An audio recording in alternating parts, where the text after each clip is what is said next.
فرزند زہرا یہ حالات برے ہیں۔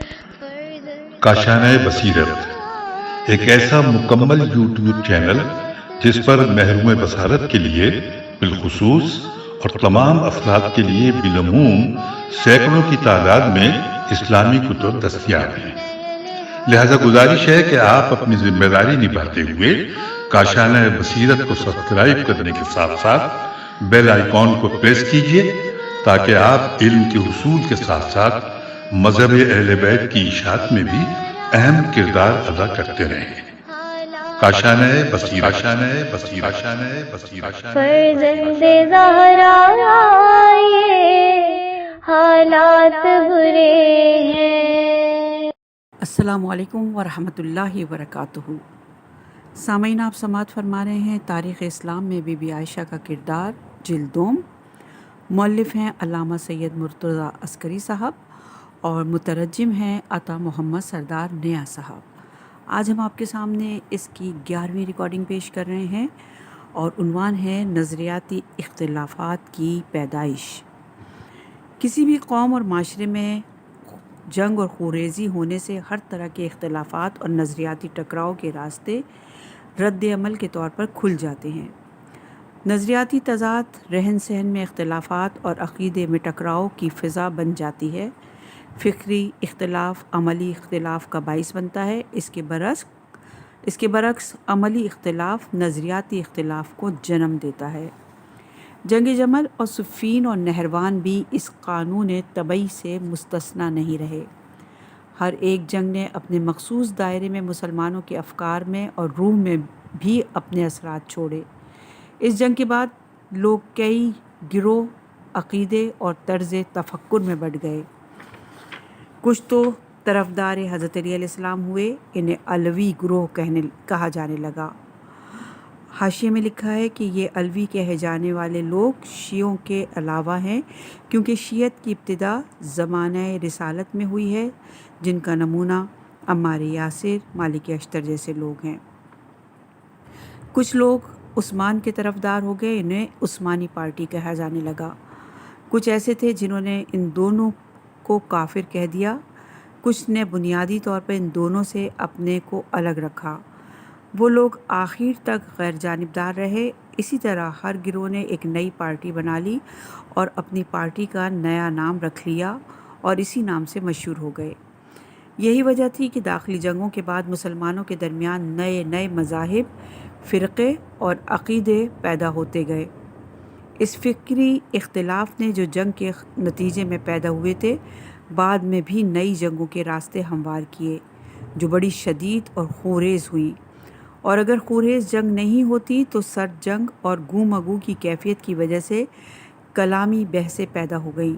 یہ تمام خرابیاں اسی جنگ جمل کے نتیجے میں پیدا ہوئیں۔ یہ روایت موجود ہے کتاب عثمانیہ جاہز، جلد نمبر 55 صفحہ نمبر 250، ابن ابی الحدید جلد نمبر 2 صفحہ نمبر 159 پر۔ جی ہاں، جنگ جمل سے ان نقصان دہ نتائج کے علاوہ جن کا گزشتہ صفحات میں تذکرہ کیا گیا، بہت بڑے بڑے اختلافات اور شدید کشمکشوں نے بھی مسلمانوں کے گروہ میں جنم لیا۔ خوارج کا عقیدہ تھا کہ طلحہ، زبیر اور عائشہ نے حضرت علی سے جنگ کی۔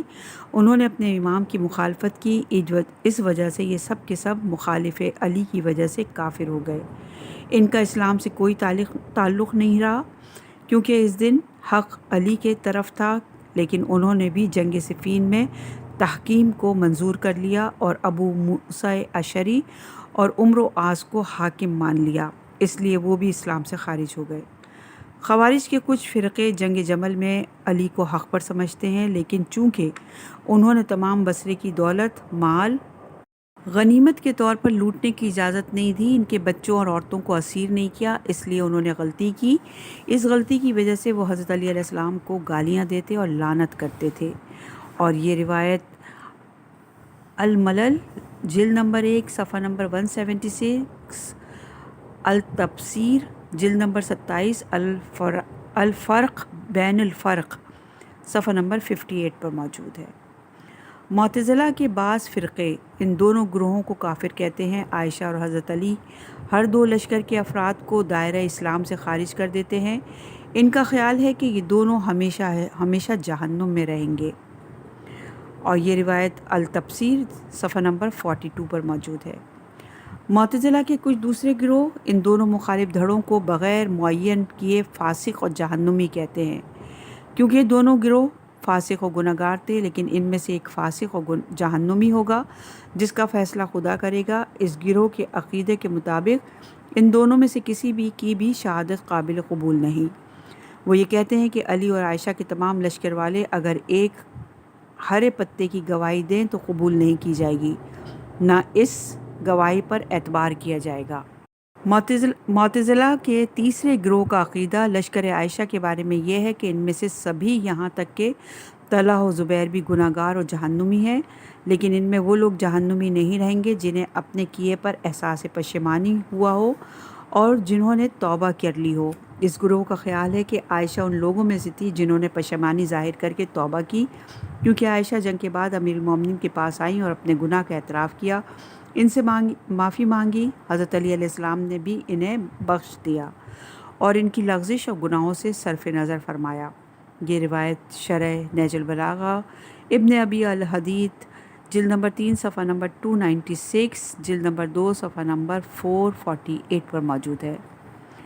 جاہز کہتا ہے کہ عائشہ اور حضرت علی علیہ السلام کے لشکر کے بارے میں بعض لوگوں کا عقیدہ یہ ہے کہ دونوں لشکر کے فوجی افسران تو نجات پا جائیں گے، لیکن ان کے فوجی جہنم میں داخل کیے جائیں گے، اور یہ روایت کتاب عثمانیہ جاہز صفحہ نمبر 246 طبع ہوئی ہے مصر میں، سال ہے 1374۔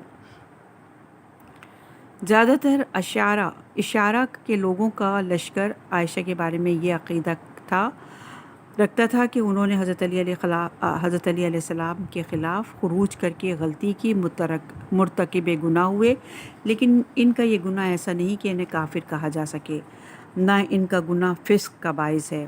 ان کی اس غلطی کی وجہ سے عداوت یا دشمنی رکھنا مناسب نہیں، بلکہ یہ غلطی اشتباہ کی وجہ سے ہی ہوئی، اور یہ معمولی غلطی ہے جو قابل معافی ہے، کیونکہ یہ لوگ مجتہد تھے اور مجتہد اپنے اجتہاد میں غلطی سے دوچار ہو ہی جاتا ہے۔ اور یہ روایت الملل والنحل جلد نمبر 1 صفحہ نمبر 44، المفصل جلد نمبر 4 صفحہ نمبر 153 پہ موجود ہے۔ اس طرح حضرت علی علیہ السلام اور عائشہ کے لشکر والوں کے بارے میں بھات کے عقائد و نظریات پیدا ہو گئے جو ایک دوسرے سے قطعی مختلف ہیں۔ ان نظریات میں بعض تو سرحد کافر تک پہنچا دیتے اور بعض انہیں نجات یافتہ قرار دیتے ہیں، بہشتی کہتے ہیں، اور بعض اس غلطی کو ایسا گناہ قرار دیتے ہیں جو ہرگز بخشے جانے کے قابل نہیں۔ لیکن اس بارے میں ہمارا عقیدہ بہت موزوں اور متوازن ہے، اور یہ حضرت علی کے اس ارشاد سے ماخوذ ہے کہ آپ نے فرمایا، عائشہ نے اگرچہ ہر طرف اختلاف اور خوریزی پیدا کی، لیکن پھر بھی وہ ہماری ماں ہیں اور تمام مسلمانوں کی ماں ہیں، اور ان کے اعمال کا حساب خدا کے ذمے ہے۔ اور یہ روایت شرح نہج البلاغہ جلد نمبر 1 صفحہ نمبر 63، کنز المال جلد نمبر 8 صفحہ نمبر 215، منتخب کنز جلد نمبر 5 صفحہ نمبر 315 سے 331 پر موجود ہے۔ عنوان ہے عائشہ کی واقعی شخصیت کا تعارف۔ ہم نے جنگ جمل کی تاریخ بیان کرنے میں سامعین کرام کے سامنے صرف وہی باتیں بیان کیں جو براہ راست یا بالواسطہ طور سے احادیث عائشہ کی حیثیت سمجھنے میں معاون ہوں، اور یہی ہمارا مقصد بھی ہے۔ مطلب یہ ہے کہ ہم نے ایسے حوادث بیان کیے جن سے عائشہ کے روحانی اور اخلاقی امتیازات اور ان کے عقائد و افکار کا پتہ لگایا جا سکے۔ ہم نے تاریخی کتابوں کے معتبر ماخذ سے شواہد تلاش کر کے سامعین کے سامنے پیش کیے تاکہ اس کے ذریعے عائشہ کی واقعی شخصیت اور سیاسی و معاشرتی رسوخ کا پتہ چل سکے، اسی کے ساتھ یہ کہ ان کی روحانی اور نظریاتی اور اخلاقی خصوصیت معلوم ہو سکیں، کیونکہ یہی باتیں عائشہ کی احادیث اور روایات سمجھنے میں معاون ہو سکتی ہیں اور یقین حقیقت کو آسان و فراہم بنا سکتی ہے۔ اور اب عائشہ کے بارے میں جو تاریخی مدراک حاصل ہوئے ہیں، انہیں چند فصلوں میں بطور خلاصہ پیش کرتے ہیں۔ لیکن ہم اس فصل میں صرف عائشہ کی دلی قوت ہی کو بیان کریں گے جس کی وجہ سے وہ اپنے ہم جنسوں میں ممتاز ہوئیں۔ عنوان ہے عائشہ کی دلی قوت۔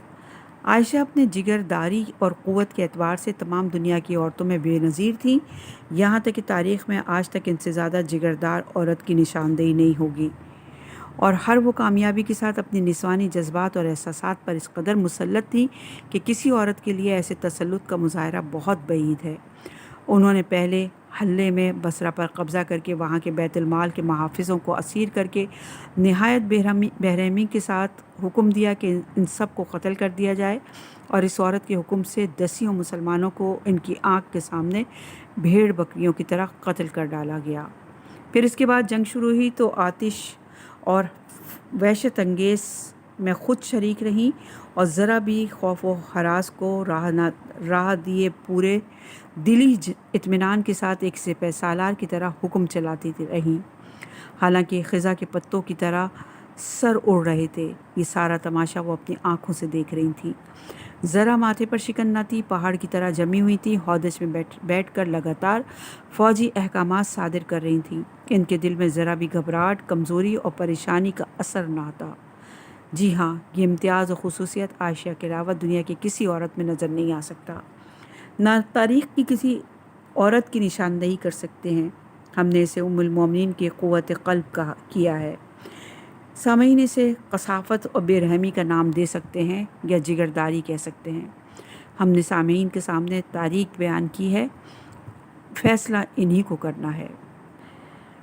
عنوان ہے عائشہ دنیا کی عظیم ترین سیاستدان۔ گزشتہ فصلوں میں جو باتیں پیش کی گئی ان سے استفادہ ہوتا ہے کہ عائشہ ایک مجیر العقول شخصیت کی حامل تھیں۔ وہ ذاتی حیثیت سے سحر انگیز اور چمتکاری توانائی رکھتی تھیں۔ اس عظیم توانائی کی وجہ سے ان کے لیے یہ بات بہت سہل و آسان تھی کہ حق کو باطل کی صورت میں اور باطل کو حق کی صورت میں پیش کر دیں، یا جن باتوں کی واقعی کوئی اصلیت نہیں ہے اسے اپنی لچھے دار باتوں سے رنگ ہستی عطا کر دیں۔ انہوں نے میدان تیار کرنے اور سیاسی مہارت کی بحر العقول صلاحیت پیدا کی تھی، اور انہیں اس کا خاص شوق بھی تھا۔ اپنی اس توانائی کی وجہ سے انہوں نے بیت علی کے بعد پیمان شکنی کے لیے ایک بڑی جمعیت کو تیار کر لیا، پھر انہیں اس طرح بھڑکایا کہ انتقام خون عثمان پر آمادہ ہو گئے، جبکہ عثمان کو انہی کے حکم پہ قتل کیا گیا تھا۔ حضرت علی سے جنگ کے لیے بہت بڑی فوج محاذ پر کھڑی کر دی۔ حیرتناک بات تو یہ ہے کہ عائشہ نے اپنی اس تحیر خیز سیاست و صلاحیت کو بروئے کار لاتے ہوئے متضاد نظریات کو ایک جگہ جمع کر دیا، ایک دوسرے سے قطعی جداگانہ ہدف رکھنے والے گروہوں کو ایک نقطے پر سمیٹ لیا، پھر سب کو ایک ہی صف میں کھڑا بھی کر دیا۔ اس طرح اختلافات سے بھرپور لشکر تیار کر لیا۔ اس سے بھی زیادہ حیرتناک بات یہ ہے کہ طلحہ و زبیر کو، جو عثمان کے سخت ترین مخالف تھے اور وہی واقعی عثمان کے قاتل بھی تھے، اپنی لچھے دار اور کشادہ بیانی سے عثمان کا طرفدار اور خون کا بدلہ لینے والا بنا دیا۔ انہیں علی سے بیعت کے باوجود بیعت شکنی پر آمادہ کیا اور انہیں اپنے ایسے لشکر کا امیر بنا دیا جو حضرت علی کے خلاف بغاوت پر کمر بستہ تھا۔ عائشہ نے صرف اتنا ہی نہیں کہ قاتلان عثمان سے اظہار بیزاری کی، بلکہ حضرت علی پر قتل عثمان کا الزام تھوپ دیا، انہیں قاتل عثمان کی حیثیت سے مشہور کیا، حالانکہ واضح اور زندہ گواہی تاریخ کی ہے کہ حضرت علی نے قتل عثمان میں ذرہ برابر بھی شریک نہیں ہوئے۔ یہاں چند تاریخی شواہد نقل کیے جاتے ہیں جو آپ کے سامنے بیان ہو رہے ہیں۔ نمبر 1، طلحہ و زبیر کی بیعت شکنی اور یہ کہ حضرت علی نے قتل عثمان پہ شرکت نہیں کی، بلکہ خود طلحہ و زبیر کے ہاتھ اس خون عثمان میں رنگین ہے۔ ان حقائق کو حضرت علی نے بار بار بیان کیا، اپنی واضح بیانی اور زندہ شواہد کے ذریعے اس راز سے پردہ اٹھایا۔ کبھی آپ فرماتے طلحہ و زبیر نے میری بیعت کی، پھر ذرا ہی دیر بعد مجھ سے زیارت خانہ کعبہ کی اجازت طلب کی، لیکن وہاں سے بصرہ آ کر بغاوت کی آگ بھڑکانے لگے، مسلمانوں کو قتل کیا، میری بیعت توڑ دی، میرے دشمنوں کو میرے خلاف ابھارا، جو کچھ کرنا تھا کیا، اور کبھی خود طلحہ و زبیر سے خطاب کر کے فرماتے ہیں تم نے مجھ سے بیعت کی، پھر میری بیعت توڑ دی، ہم سے جو عہد و پیمان کیا تھا اسے پس پش ڈال کر میرے اوپر قتل عثمان کا الزام تھوپ دیا۔ تم کہہ رہے ہو کہ قاتل عثمان ولی ہے، اور میں کہتا ہوں کہ اس کا فیصلہ غیر جانبدار صحابہ کے حوالے کر دیا جائے، ایسے لوگوں کے حوالے کیا جائے کہ وہ نہ میرے ہوں اور نہ تمہارے، ہاں وہی تمہارے درمیان فیصلہ کر دیں، ہم ہی سے جو بھی قاتل عثمان ہے اسے وہی بتا دیں، جرم کے مطابق سزا دیں۔ حضرت علی مسلمانوں کے اجتماع میں ایسی باتیں بہت زیادہ کہتے ہیں اور اس طرح قتل عثمان سے اظہار بیزاری فرماتے ہیں۔ ان سب کو جانے دیجیے، جس دن لوگوں نے حضرت علی علیہ السلام کی بیعت کی، اسی دن قتل عثمان میں حضرت علی کا شریک نہ ہونا اور طلحہ و زبیر کا شریک ہونا ثابت ہو گیا۔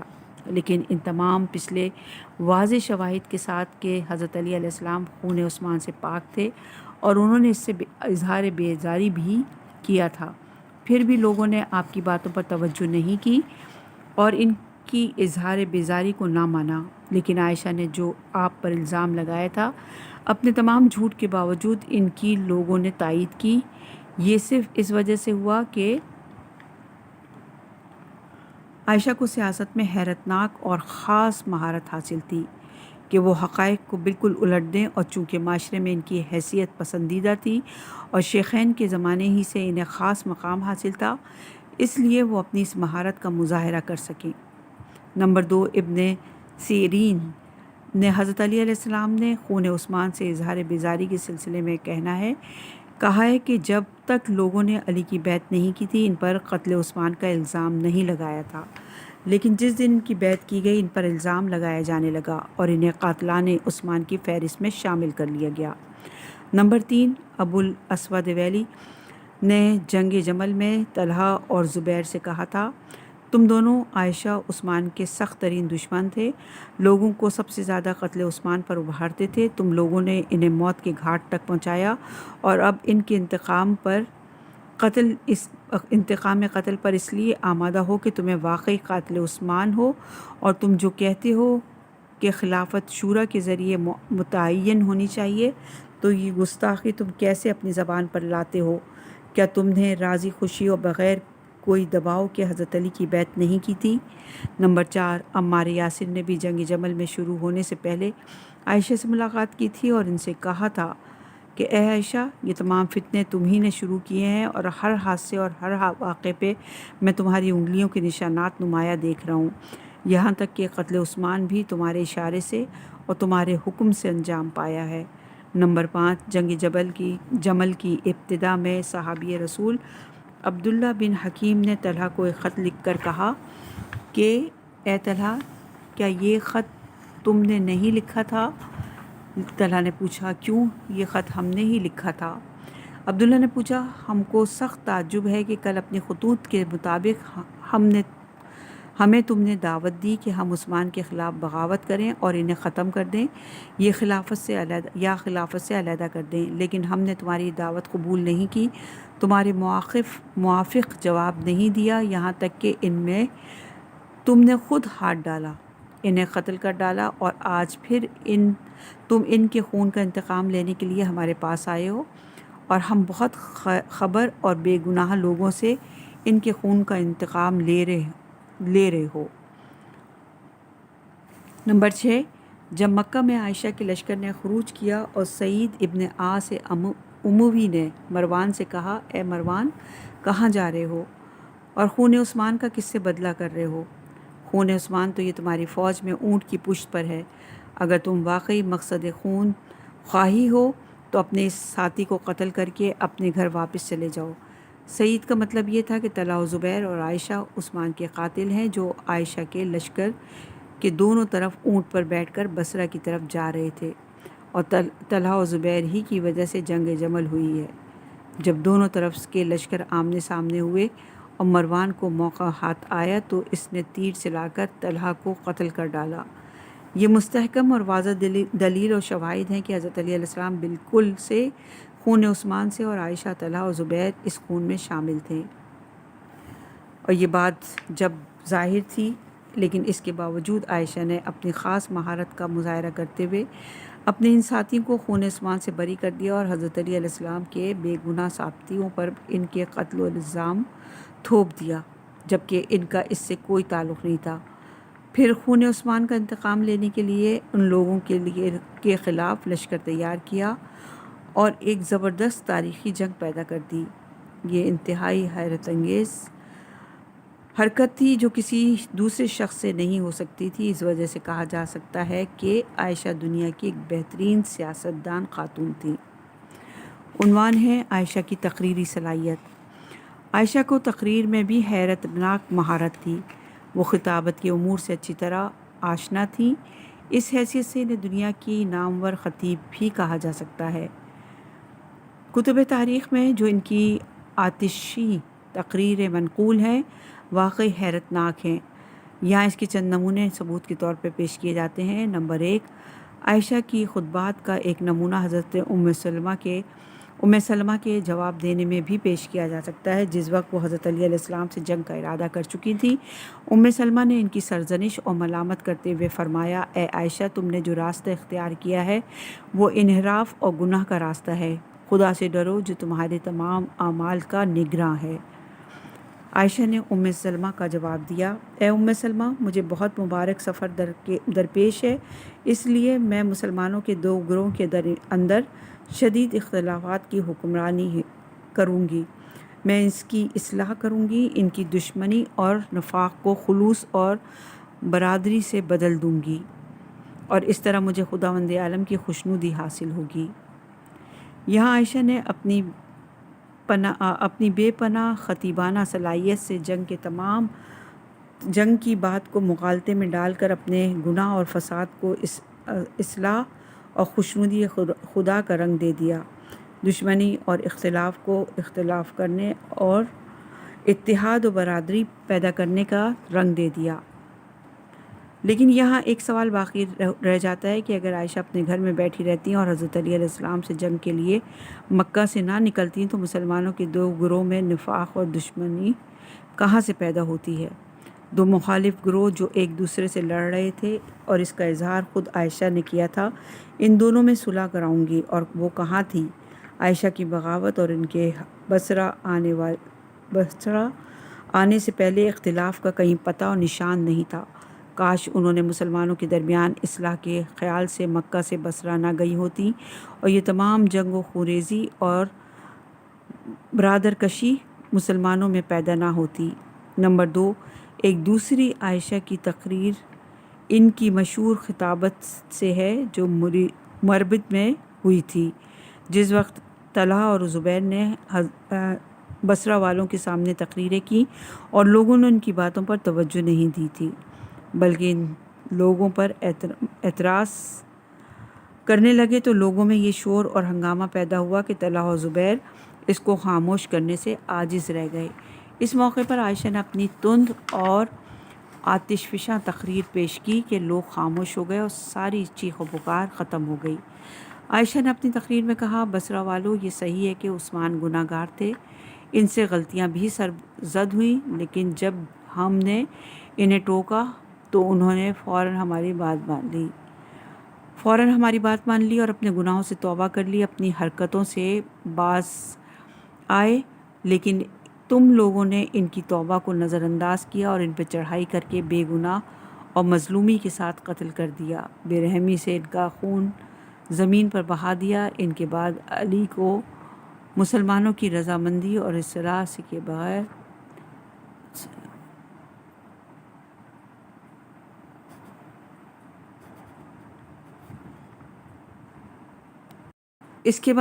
مسلمانوں کی رضا و صلاح کے بغیر خلافت پر بٹھا دیا۔ اسی لیے میں مظلوم و بے گناہ عثمان کی طرفداری اور خواہی کے لیے کھڑی ہو گئی۔ میں نے اسی لیے قیام کیا کہ علی کو خلافت سے معزول کر دوں تاکہ وہ مسلمانوں پر حکومت نہ کریں۔ یہ عائشہ کی خطابت کا ایک چھوٹا سا ٹکڑا تھا جو میدان مربد میں پیش کیا گیا۔ اسے سنتے ہی شور مچانے والے لوگ خاموش ہو گئے اور اس کا لوگوں کے دل پر مخصوص اثر ہوا۔ حالانکہ وہ لوگ جانتے تھے کہ عائشہ اپنی باتوں سے لوگوں کو مغالطے میں ڈال رہی ہیں، لیکن سبھی پوری توجہ سے سن رہے تھے اور دل و جان سے ان کی باتوں کو مان رہے تھے۔ یہ ان کی قوت و خطابت ہی کا اثر تھا کیونکہ وہ بہت موقع شناس تھیں اور تقریر کے رموزے پوری طرح آشنائی رکھتی تھیں، لیکن نہیں، ان کی باتوں میں جھوٹ اور مغالطے کے آثار نمایاں تھے، کیونکہ اگر انہوں نے قتل عثمان کا فتویٰ نہیں دیا ہوتا تو کسی کو قتل کرنے کی جرت نہ ہوتی۔ انہوں نے اور ان کے خاندان نے عثمان کو قتل کیا، پھر ان کی مظلومیت پر گھڑیال کے آنسو بہانے لگے۔ عائشہ نے اس تقریر کے بعد تقریر کا دوسرا حصہ شروع کیا۔ اس میں بھی سبھی حضرت علی کے بارے میں باتیں تھیں، اور آپ نے اپنے پچھلے عنات کو آشکار کیا، اور اپنے دلی راز سے پردہ اٹھاتے ہوئے کہا کہ اے لوگوں، تم نے ابو طالب کے بیٹے کی بیعت مسلمانوں کو خبر دیے بغیر کر ڈالی اور لوگوں کی خوشنودی کے بغیر غاصبانہ طریقے سے انہیں کرسی خلافت پر بٹھا دیا۔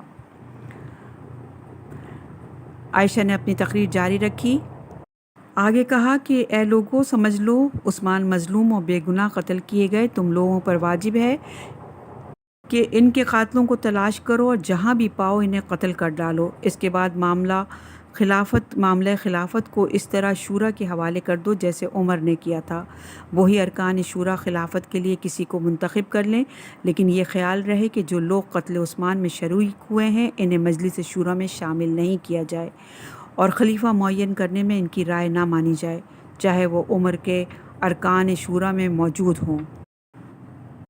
عائشہ نے اپنی تقریر کے پہلے حصے میں بیعت و خلافت علی کو فسق کیا، پھر خلافت کو ارکان شورا کے حوالے کیا، اور اس میں بھی علی کی شرکت کو روکتے ہوئے کہا کہ جو لوگ خون عثمان میں شریک ہوئے ہیں انہیں مسئلہ خلافت میں دخل نہیں دینا چاہیے، اور عمر کے 6 ارکان شورا ہی کے فرد کیوں نہ ہوں۔ اگر ہم عائشہ کی تقریر کا تحلیل و تجزیہ کریں تو پہلی ہی نظر میں یہ بات ہی ہمیں سمجھ میں آ جاتی ہے کہ طلحہ اور زبیر کے علاوہ کوئی دوسرا شخص بھی خلافت کا حق نہیں رکھتا، اور صرف انہی دونوں میں سے کسی ایک کو خلیفہ منتخب ہونا چاہیے، کیونکہ ہم جانتے ہیں کہ عمر کے ارکان شورا میں عثمان عبد الرحمن زندہ نہیں ہے، حضرت علی بھی عائشہ کی نظر میں قاتل عثمان سے متہم ہے، اس لیے معاملہ شورا میں انہیں کسی قسم کی مداخلت کا حق نہیں ہے، نہ رائے دینے کا حق ہے۔ چوتھا فرد سعد کا ہے۔ عائشہ کے لیے بہت آسان تھا کہ ان پر بھی قتل عثمان کا الزام لگا کر حریم شورا سے نکال کر باہر کر دیتی۔ اب صرف 2 ہی شخص طلحہ اور زبیر رہ جاتے ہیں جو عائشہ کی نظر میں قتل عثمان سے بری تھے، اور ان کے قتل میں ان دونوں نے کسی قسم کی شرکت نہیں کی تھی، اس لیے وہ ہر طرح خلافت و شورا کے شرائط رکھتے تھے۔ اس تحلیل و تجزیے سے بات ثابت ہو جاتی ہے کہ عائشہ بہت چالاکی اور لچھیدار گفتگو سے یہ بات ثابت کرنا چاہتی ہیں کہ مسئلہ خلافت کے لیے طلحہ و زبیر میں سے کسی ایک کو انتخاب کر لیا جائے۔ اصل میں قتل عثمان اور بغاوت علی کا پرچم بلند کرنے سے ان کا مقصد یہی تھا۔ لوگوں کے دل میں عائشہ کی بھرپور اثر ہونے کا ثبوت اور لوگوں کے جذبات سے بخوبی آگاہ ہونے کا ایک ثبوت ان کی وہ تقریر بھی ہے جسے انہوں نے قبیلہ بنی ناجیہ کے والوں کے سامنے ظاہر کیا۔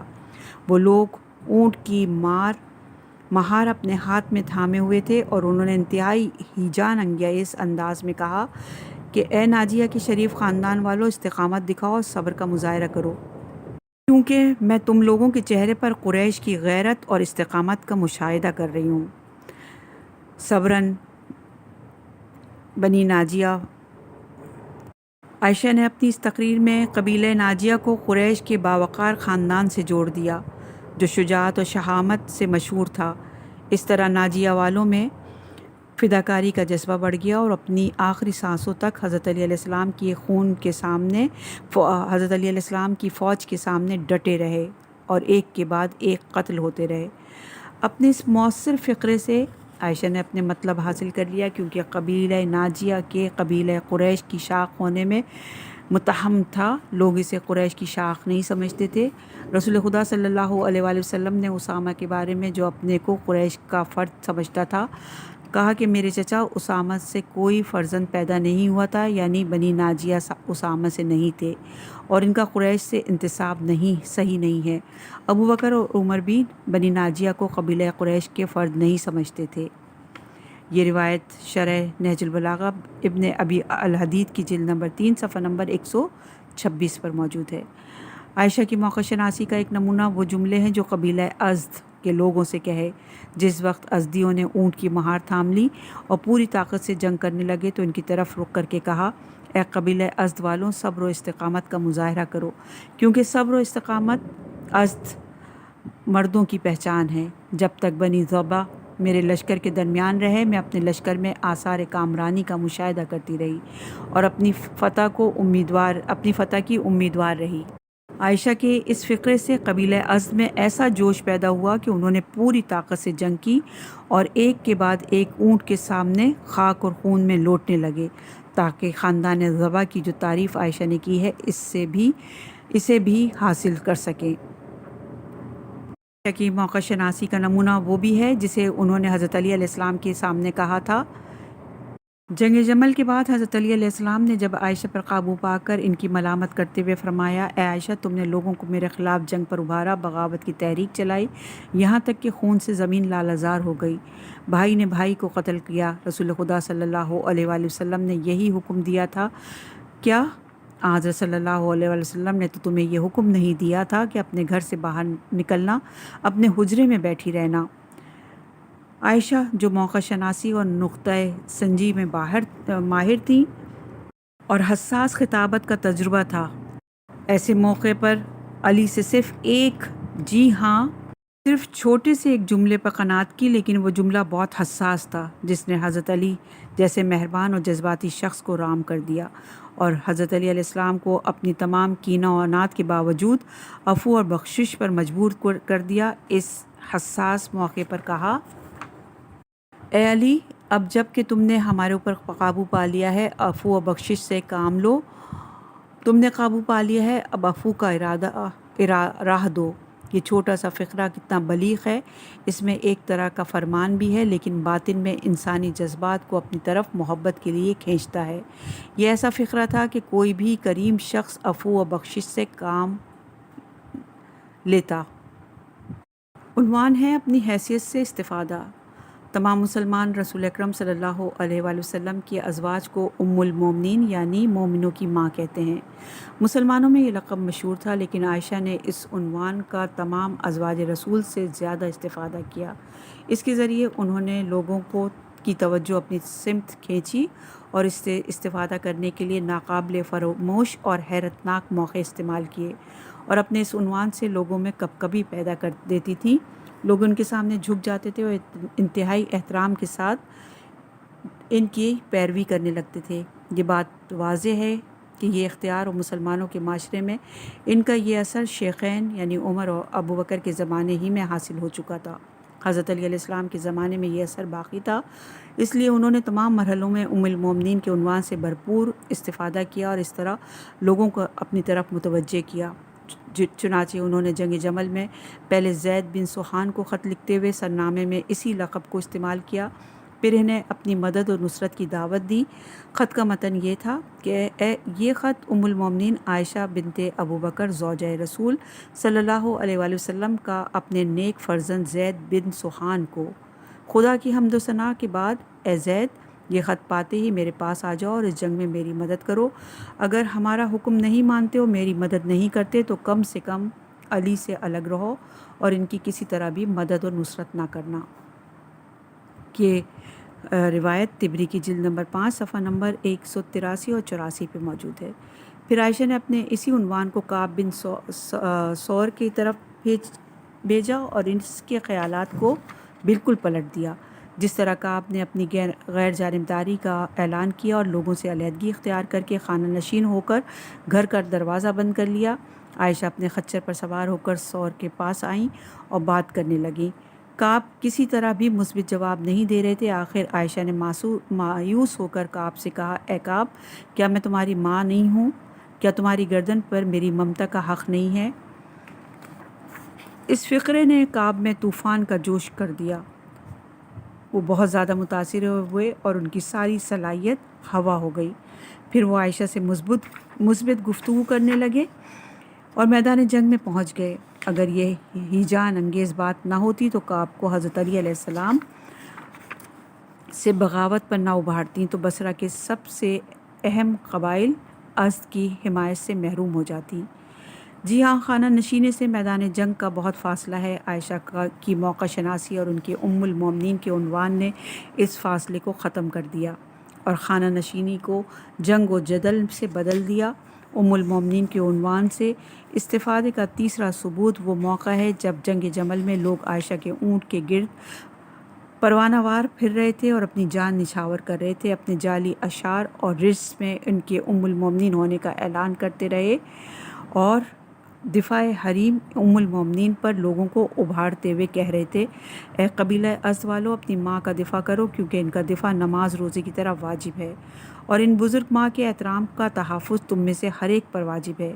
ایک دوسرے پر چلا رہے تھے، اے لوگو، یہ ہیں تمہاری ماں، ان کی حمایت کرو، ان کا دفاع تمہاری دینی ذمہ داری ہے، ان کی نصرت اور حمایت کو پامال کرنا مادری حق کو ضائع کرنے کے مترادف ہے، اور آق ہو جانا اور حق مادری کو پامال کرنا بہت بڑا گناہ ہے۔ قبیلہ ازد عائشہ کے اونٹ کا دفاع کر رہا تھا اور اس کی مینگنی کو اٹھا کر سونگتا تھا اور کہتا تھا، یہ اماں جان کی اونٹ کی مینگنی عطر سے زیادہ خوشگوار ہے، کیا شاندار ہے یہ مینگنی۔ یہ اقدامات حضرت عائشہ کے مخصوص امتیازات میں شامل ہیں، یہاں تک کہ رسول اللہ کے بارے میں تھی اسی شخص نے اس احساسات کو رقم نہیں کیا، یعنی یہاں تک کہ رسول اللہ کے بارے میں بھی کسی بھی شخص نے ان احساسات کو رقم نہیں کیا جو کہ ام المومنین کے بارے میں نقل ہوئے۔